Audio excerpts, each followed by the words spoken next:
नमस्कार। न्यू यारी road resident trust उसके माध्यम से हम यहाँ बुलाए गए या आए। उपस्थित भारती लविकर जी, अमित साटम जी, शशि रंजन जी, योगीराज जवडेकर जी, रंजना पाटिल जी, रोहन राठौड़, अल्ताफ देवेकर, जयेश पाटिल और यहाँ की उपस्थित सब भाई और बहनों, मैंने ये आपका चार्टर ऑफ डिमांड फॉर यारी रोड वर्सोवा का संबंधित है। मुझे खेद है कि इतना सिंपल काम अभी तक क्यों नहीं हुआ। मैं एक चैलेंज देता हूं आपको कि ये काम आपका 3 महीने के अंदर कर दूंगा, इसमें कोई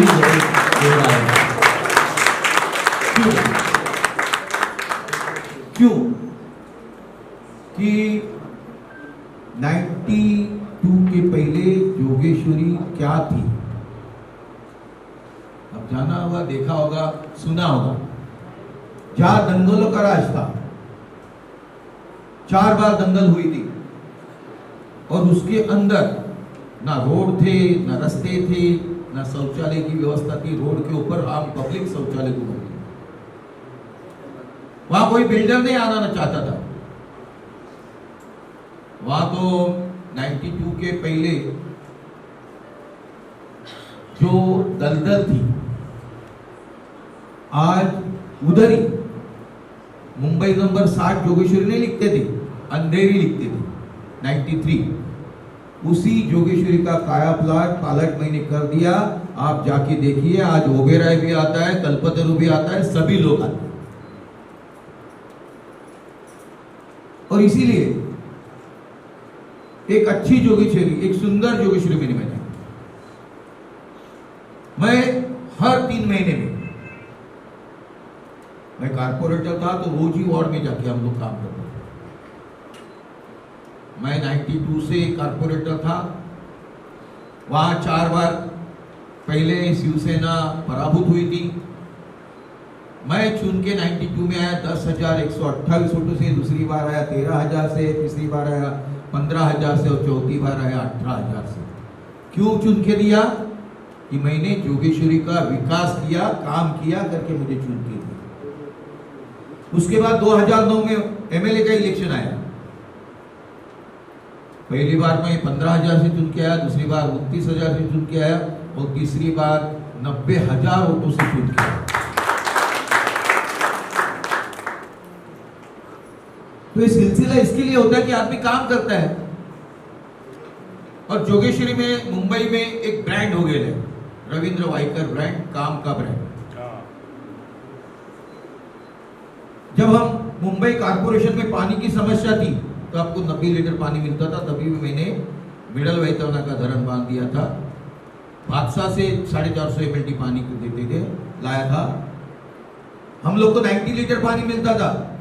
मैंने जो अपर वैतरना और लोअर वैतरना के बीच में जो मिडल वैतरना लाया, उससे 450 ml और बादशाह से 450 ml पानी लाया। 900 ml पानी लाने की वजह से 90 लीटर के जगह आज हम 135 लीटर हर आदमी को पानी देते हैं मुंबई महानगर पालिका के माध्यम से।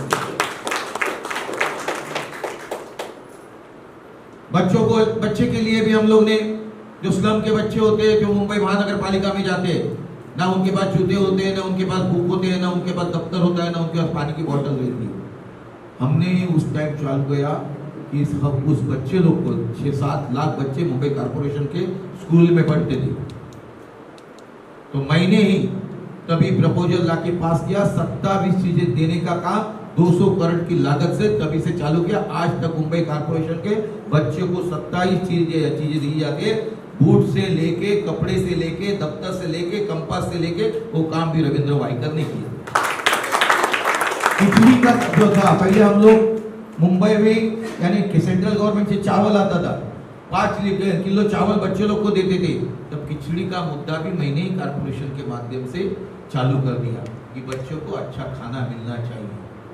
तो ये सब एसटीपी, मैंने ही उस टाइम एसटीपी का जो प्रोग्रेस था वो मैंने चालू किया। क्यों चालू किया कि 2005 और 6 में जब बैठा था तब 5 में 26 जुलाई 2005 में बहुत बड़ा बारिश हो गई थी और हमारे ब्रिकस्टोन ने कहा था 91 में कि बाबा मुंबई शहर में जो हर घंटे में जो ड्रेन है वो 25 मिलीमीटर पानी गिरने की क्षमता है, उतनी तक थी। और ब्रिकस्टोन ने वो ये कहा था कि 50 मिलीमीटर पानी प्रति घंटे गिरे, उसी प्रकार से ड्रेन होना चाहिए। वो काम भी रविंद्र वाइकर ने चालू कर दिया कि हर ड्रेन वो 50 मिलीमीटर का यानी घंटे में गिरे, वो भी काम हमने किया। सीसी पैसेज की भी शुरुआत मैंने की, जो मुंबई कारपोरेशन डेफिसिट में थी, वो 4 टर्म लगातार मैं स्टैंडिंग कमेटी बाला साहब के आशीर्वाद से मुझे मिला, जो 100 साल में पहली बार हुआ कि 4 टर्म रविंद्र वाइकर को मिला। जो कारपोरेशन डेफिसिट में थी वो कारपोरेशन में 4 टर्म करने के बाद 20,000 करोड़ से प्लस मिला है। तो एक नाम है रविंद्र वाइकर, एक ब्रांड है। विधानसभा में भी मैं पहली बार चुन के आया तो मैं प्रतोद करके हो गया पार्टी का, शिवसेना पार्टी का, शिवसेना भाजपा युति थी। दूसरी बार मैं मिनिस्टर बना, हायर एजुकेशन और गृह निर्माण मेरे पास आया। कानून में कैसा बदलाव चाहिए करने का मैंने प्रयास किया। स्लम डेवलपमेंट क्यों नहीं होता उसके ऊपर रीजन है। जो रीजन ये होते कि हमारे यहाँ डीपी हम बनना थे 1976 में पहला मुंबई का डीपी हो गया, 1991 में दूसरा हो गया और तीसरा डीपी हम 34 का डीपी कहते हैं। 20 साल में डीपी बनाते हैं, उसके अंदर हमारे एरिया में क्या डेवलपमेंट होना चाहिए, कैसी डेवलपमेंट होना चाहिए, वो डेवलपमेंट प्लान में हम बताते हैं। उसके बाद वो प्लान का इम्प्लीमेंटेशन करते हैं। तो उसके अंदर मुंबई शहर के अंदर जब डेवलपमेंट प्लान बनता है तब हर किसी की जगह होती है, सेंट्रल गवर्नमेंट की होती है, स्टेट गवर्नमेंट की होती है, कलेक्टर की होती है, मुंबई कारपोरेशन की होती है, प्राइवेट लोगों की होती है। और तो हर लोगों की जब जगह होती है तो डीपी में हर लोगों के लिए जो भी प्राइवेट आरजी होगा तो आरजी के लिए कैसा डेवलपमेंट होना चाहिए कि आरजी के ऊपर झोपड़पट्टी बैठती है तो कॉमनली हमारे पास गाइडलाइन ही नहीं है, तो कैसा आरजी डेवलप हो जाएगा। स्कूल के प्लॉट के ऊपर कोई झोपड़पट्टी होती है तो कैसे डेवलपमेंट होना चाहिए। तो डीपी में, यूडी में, अर्बन डेवलपमेंट में ये सब किससे कि वो कैसे डेवलप करें होना चाहिए, हमने लोग ने अभी 34 के डीपी में लाया है कि गार्डन के प्लॉट में, आरजी के प्लॉट में स्लम है तो उसके अंदर 65% में तुम डेवलपमेंट कर सकते हैं और 35% तुम गार्डन बना सकते हैं। ये काम भी कभी किया तो डीपी में के लिए मैंने 35-40 बैठक ली। मुंबई कैसी होनी चाहिए उसके ऊपर में काम किया, तो एक मुंबई बदलने का काम किया है। आज आपने कहा कि बाबा हमारा विजन क्या है। हमारे यहाँ समुंदर है, बाजू में कोळीवाड़े है, उसका डेवलपमेंट क्यों नहीं होता है? क्योंकि गाइडलाइन नहीं है हमारे पास। जो समुंदर के आजू बाजू में डेवलपमेंट करने के लिए 500 मीटर दूरी तक हम लोग डेवलपमेंट नहीं कर सकते। तो ये बात किधर कहनी चाहिए? तो केंद्र में जाके कहनी चाहिए, इधर कह के कुछ फायदा नहीं है। हमारे यहाँ सिविल एविएशन का काम होना चाहिए। आपको मालूम है सिविल एविएशन यानी अपने यहाँ एयरपोर्ट है। एयरपोर्ट में एयर की ट्रैफिक हो जाती है, आप लोग बाहर जाने वाले ज्यादा लोग हैं, आधा घंटा पौना घंटा ऊपर ही घूमते हम लोग प्लेन में बैठ के। क्यों घूमते कि हमारे यहाँ एयरपोर्ट के बाजू में जो झोपड़पट्टी है उसका डेवलपमेंट नहीं हुआ, उसका विषय भी हम केंद्र में निकाल के उनको अच्छे घर देंगे तो वहां अपन दूसरे रंग में, 2 रंग में बना सकते हैं। तो ये कहाँ जाना चाहिए? उधर रहना चाहिए। हमारे यहाँ सिविल एविएशन जो होती है वो 4 किलोमीटर के अंदर हाइट हमें डिक्लेयर कर देती है, यानी वो कितनी हाइट होनी चाहिए। हमारे पास बेंचमार्क है, समुद्र सपाटी से लेके हमारे हर एरिया में बेंचमार्क लगा है। उसके बाद हमारे यहाँ पर मंच पर उपस्थित हमारे उम्मीदवार और 4 जून को हमारे होने वाले सांसद रविंद्र वाइकर जी, हमारी विधायिका भारतीताई लवेकर, यहाँ पर उपस्थित सभी एक्स कॉर्पोरेटर्स रोहन राठौड़ जी, योगीराज जी, रंजना जी, अल्ताफ जी, शशि रंजन जी, और यहाँ पर इस याही रोड और आजू बाजू के परिसर के उपस्थित मीडिया, सभी भाइयों और बहनों, आज की ये मीटिंग जब भी हम अभी कर रहे हैं तो मुझे 5 साल पहले की मीटिंग याद आ रही है कि 5 साल पहले हमने इसी प्रकार से इसी हॉल में इसी प्रकार से एक मीटिंग की थी। और अभी मैं जब भी यहाँ पर आया तो शशि रंजन जी ने मेरे हाथ में ये कुछ चार्टर ऑफ डिमांड्स जो है वो हमारे हाथ में दिए। ये सारे जो इश्यूज है मेजॉरिटरली मुंबई महानगर पालिका से निगडित ये इश्यूज है जिनको आइडियली लोकल कॉरपोरेटर ने सुलझाना चाहिए, और अगर लोकल कॉरपोरेटर नहीं कर पाता है तो लोकल एमएलए ने उसमें इंटरवीन करके उसमें सॉल्यूशन ले आने की कोशिश करनी चाहिए। एमपी से संबंधित ये कोई इश्यूज यहाँ पर है नहीं, पहली बात। दूसरी बात, आपने कहा कि आपने कुछ नाराजगी जताई, तो मैं आपको ये कहना चाहता हूँ कि मैंने इसीलिए ये कहा कि ये मीटिंग करते हुए मुझे पिछली मीटिंग याद इसलिए आ रही है क्योंकि उस मीटिंग में भारती जी भी थी, उस मीटिंग में यहाँ पर मैं भी था, यहाँ पर मंच पर उपस्थित सभी लोग उस मीटिंग में थे। और मैं आपको दावे के साथ कहता हूँ, हमने उस समय पर कीर्तिकर जी की गारंटी ली थी, ये मैं एक्सेप्ट करता हूँ। लेकिन मैं आपको ये जरूर कहता हूँ कि यहाँ पर बैठा हुआ कोई भी व्यक्ति इस बात को डिसअप्रूव नहीं करेगा या नहीं मानेगा कि यहाँ पर मंच पर जितने भी लोग बैठे हैं वो पिछले 5 साल में दिन के 24 घंटे, हफ्ते के 7 दिन, महीने के 30 दिन और दिन के 365 दिन आपके लिए अवेलेबल और एक्सेसिबल है। आरती जी बताती है कि हमारी तो बातचीत आपस में होती रहती है। ये ब्रिज का मसला है जो उन्होंने विधानसभा में भी उसके बारे में आवाज उठाई थी, मैं तो भी उनके बाजू में ही था, उन्होंने लक्ष्यवेदी डाली थी। और ये भी मुद्दा ब्रिज का भी कॉरपोरेशन से ही निगड़ित है। कोविड का काल था, कठिन काल था 2020 से लेकर 2022 तक। उस कोविड के काल में भी यहाँ पर मंच पर उपस्थित सभी लोग ये जनता के बीच में बैठकर जनता की सेवा कर रहे थे, जनता के काम कर रहे थे, अपने खुद की और अपने परिवार की।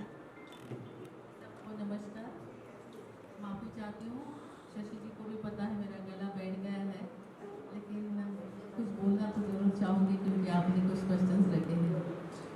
आज हमारे सामने जो उम्मीदवार आए हैं, वाइकर जी, अमित साटम जी, मेरे कलीग आमदार और हमारे प्रभारी अल्ताफ जी, योगीराज, रंजनाताई, रोहन और बाकी सब दल के जो भी पदाधिकारी है और मेरे भाई और बहनों, हम तो हमेशा मिलते हैं और जो आप बोलते रहते हो करने की कोशिश मैं जी जान से करते रहती हूँ। अभी इस बार जो समस्या आपने यहाँ पे रखी है उसमें से ब्रिज का उद्घाटन हो चुका है और ब्रिज का काम चालू भी है। खाली इतनी बात है कि उन्होंने कहा था कि बारिश होने के बाद आपको दिखाई देगा, यही एक बात है। बाकी सब परमिशन से लेके उसके पीछे में कितनी दौड़ी ये आप सबको पता है। तो काम तो होने वाला है, 18 महीने उन्होंने बताया है हमें, और ब्रिज का एक साइड का काम सर्वे का आज भी चालू है, तो ब्रिज तो जल्दी बन जाएगा, उसमें कोई दिक्कत नहीं है।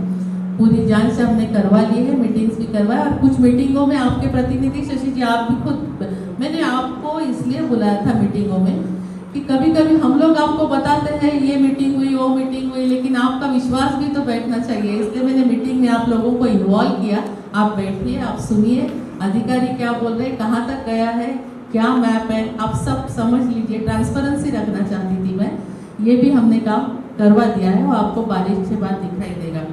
इसमें गार्बेज के बारे में लिखा है, मुझे लगता है जो मैडम नहीं आई शायद, वो जो गार्बेज का प्रॉब्लम था जहाँ पे है वो जो कारण, हाँ यारी रोड, हाँ सी ब्रिज वाला, तो वो लगातार 4 दिन से मैंने उठाया है और अभी पूरी साफ सफाई करवा दी है। मैंने कहा था उनको कि वो हाईवा हटवा दीजिए पूरी तरह से, वहाँ पे जो रख दिया है कठिन की बसा खाली बोलते थे, वहाँ पे जो भी है जो रखे हैं गार्बेज के बिन्स वो भी मैंने डिस्ट्रीब्यूट करवा दिए। एक जगह पे आ गए थे, उसकी वजह से बहुत तकलीफ हो रही थी, मैं समझ सकती हूँ, लेकिन 4 दिन से वहाँ पे काम चालू है। अभी वहाँ पे कचरा नहीं होगा इसकी गारंटी भी मुझे पीएमसी ने दी है। एक्चुअली आप गारंटी मांग रहे थे, हम लोग, हमारे मोदी जी गारंटी देते हैं वो तो होता ही है, और हम लोग भी गारंटी अगर देते हैं तो काम की जान से करते हैं। यहाँ पर भी गारंटी देंगे, क्योंकि वाइकर जी एक अच्छा फेस है, और आपको पता है कि मोदी जी को लाना है, मोदी जी को तो लाना है ना, आपको लाना है ना, तो मोदी जी को लाना है तो वाइकर जी को तो लाना ही पड़ेगा हमें। मोदी जी को लाना है तो वाइकर जी का अभी कमल नहीं है, धनुष्य बाण है, और धनुष्य बाण इस बार दबाना है आपको, वाइकर जी को जिताना है। तो हमारा जो मजबूत नेता है, जो देश को संभाल रहा है, बहुत सारे काम कर रहा है और देश को आगे लेके जाने वाला है, 2047 में विकसित भारत बनाने वाला है, ऐसे मोदी जी को ये वोट जाएगा इनका, तो हमारे मोदी जी प्रधानमंत्री बनेंगे। तो मैं चाहती हूँ कि आपका आशीर्वाद मोदी जी को दीजिए, वाइकर जी को दीजिए, मुझे दीजिए, हमारे साटन जी को दीजिए, हमारे सारे नगर सेवक है उनको दीजिए, अल्ताफ को दीजिए। और ये जो काम है आप जो बता रहे हो, हालांकि जैसे शशि जी ने बताया कि ये सारे काम नगर सेवक के होते हैं, लेकिन नगर सेवक के काम उस वक्त मुझे बताया गया था, लेकिन मैंने एज ए एमएलए होते हुए भी यहाँ पे मैंग्रोव्स का संरक्षण करने के लिए आपने जैसा डिमांड किया, मेरा पूरा फंड खर्चा करके मैंने यहाँ पे मैंग्रोव्स के लिए पूरा चेन लिंक फेंसिंग लगवा दिया, पूरा फंड लगवाया मैंने। जहाँ जहाँ बाकी था वहाँ पे कौठे खाड़ी, और जो वहाँ पे बचा है, हमारे कार्यकर्ता भी है वहाँ से, तो वहाँ पे जो प्रॉब्लम हो रही है वो किसी और से हो रही है, और किसकी वजह से हो रही है, क्या हो रहा है, क्या रैकेट है, इस बारे में भी आप लोग अवगत हैं। आप नहीं होंगे तो आपके पदाधिकारी तो जरूर अवगत है, उनको निकालने की कोशिश भी हम करते हैं, लेकिन उनको हेल्प करने वाले कुछ ऐसे लोग हैं कि जिसकी वजह से वो हट नहीं पा रहे, तो भी फॉरेस्ट डिपार्टमेंट को हमने बताया है कि वो क्या कर सकते हैं। आज यहाँ पर महायुति के उम्मीदवार रविंद्र वाइकर जी, जो उत्तर पश्चिम लोकसभा क्षेत्र के उम्मीदवार है महायुति के, वो यहाँ पर यारी रोड फेडरेशन में रेसिडेंट एसोसिएशन में बुलाई गई सिटीजन मीटिंग में उपस्थित थे, जहाँ पर उन्होंने अपना एजेंडा रखा, उन्होंने अपने बारे में बताया, उन्होंने पिछले 35 साल में किए हुए कामों के बारे में बताया, आने वाले समय में वो क्या करना चाहते हैं वो बताया, और यहाँ पर लोगों ने उन्हें चार्टर ऑफ डिमांड्स भी दी थी, और वो चार्टर ऑफ डिमांड्स जो है वो उन्होंने एक्सेप्ट करके इन सारे मुद्दों को चुन के आने के 3 महीने के अंदर ये सॉल्व करने का उन्होंने आश्वासन भी यहाँ पर दिया है। और उन्होंने उसके साथ में ये भी कहा है कि जो चार्टर ऑफ डिमांड्स है वो बहुत सारी कॉरपोरेशन से निगडित आसान काम है उनके लिए, तो उन्होंने लोगों को भी आह्वान किया कि ऐसा कोई मुश्किल काम उन्हें वो करने के लिए दे, ताकि जो उनके लिए भी एक चैलेंज है। और लोगों का भी यहाँ पर बहुत ही स्फूर्त इस प्रकार का प्रतिशत जो है या रिस्पांस जो है वो लोगों को मिला, क्योंकि मुंबई के लोगों ने मुंबई वोट्स ऑन 20 मई, और मुंबईकरों ने नरेंद्र मोदी जी को फिर से तीसरी बार प्रधानमंत्री करने का निर्णय जो है वो ऑलरेडी किया है, और नरेंद्र मोदी जी के उम्मीदवार उत्तर पश्चिम लोकसभा क्षेत्र में और भारी वोटों से रविंद्र वाइकर जी चुन के आएंगे, और फिर से तीसरी बार नरेंद्र मोदी जी इस देश के प्रधानमंत्री विकसित भारत का सपना साकार करने के लिए बनेंगे।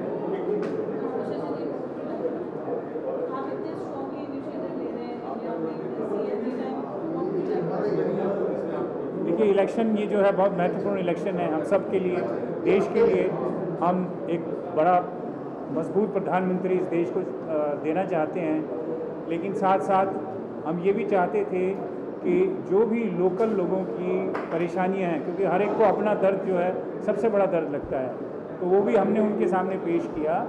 लेकिन मुझे लगता है कि पब्लिक को जो आश्वासन हमारे अमित साटन जी और भारती लावेकर जी ने दिया, जो आज तक हमारे साथ खड़े रहकर ये समस्याओं को पूरा करते रहे, और उन्होंने भी ये कहा कि भाई ये जो जितनी समस्याएं इस इलाके की हैं, जो जैसे इन्होंने बताया कि मोस्टली बीएमसी रिलेटेड है, वो जल्दी से जल्दी 3 महीने के समय में ख़त्म कर दी जाएंगी। तो हम आश्वस्त हैं, और हम ये दुआ देते हैं कि सही कैंडिडेट मोदी जी का हाथ स्ट्रॉन्ग करने के लिए चुना जाए।